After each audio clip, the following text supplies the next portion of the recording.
బాగుండాలి, నీ జీవితం బాగుండాలి అని నీ మంచి కోసం నేను ఎంత చెప్పినా కూడా వినిపించుకోకుండా ఆ చిరుకి దగ్గరయ్యావు.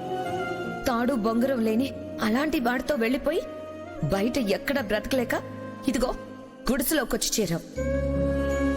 పెళ్లి చేసుకోకపోయినా మన ఇంట్లోనే ఉండి ఉన్నది తిని ఆ చదువేదో కాస్త పూర్తి చేసుకొనుంటే అన్నయ్య కోరుకున్నట్టు గొప్ప స్థానంలో ఉండేదానివి.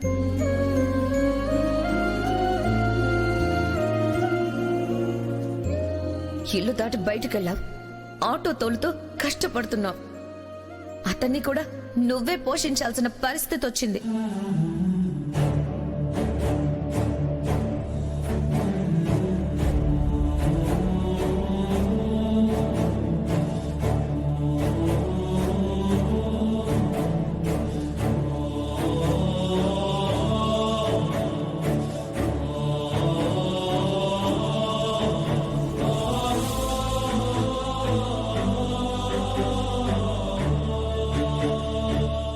ఏమ్మా కోట్రు, ఏమట్టా సైలెంట్ గా ఉండావు? నువ్వుంటే టీవీ అవసరం లేదు, రేడియో అవసరం లేదని నేననుకుంటా ఉంటే మాట్లాడుకుంటా అట్టా గమ్మునుండావేందబ్బా?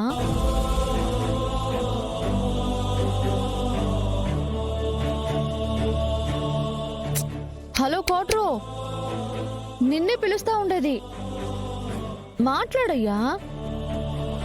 నువ్విట్టా ఉంటే బాలేదు, అట్లుంటేనే బాగుంటావు.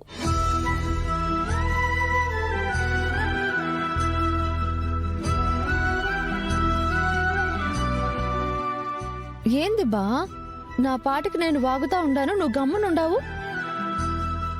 ఏమై ఉండాది?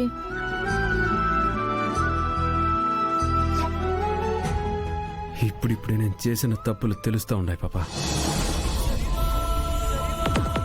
వాటిని అట్ట సరిదిద్దుకోవాలని ఆలోచిస్తా ఉండాను. ఆహా, నీలో ఈ యాంగిల్ కూడా ఉందా? ఆవేశంగా పోయి గొడవలు పడటం, కొట్టడమే కాకుండా ఆలోచించడం కూడా తెలుసా నీకు? ఓయ్ పాపా, నా మేనల్లుణ్ణి తక్కువ అంచనా వేయబాక. వాడు మనసు పెట్టి అనుకోవాలే కాని ఏదైనా సాధిస్తుడు.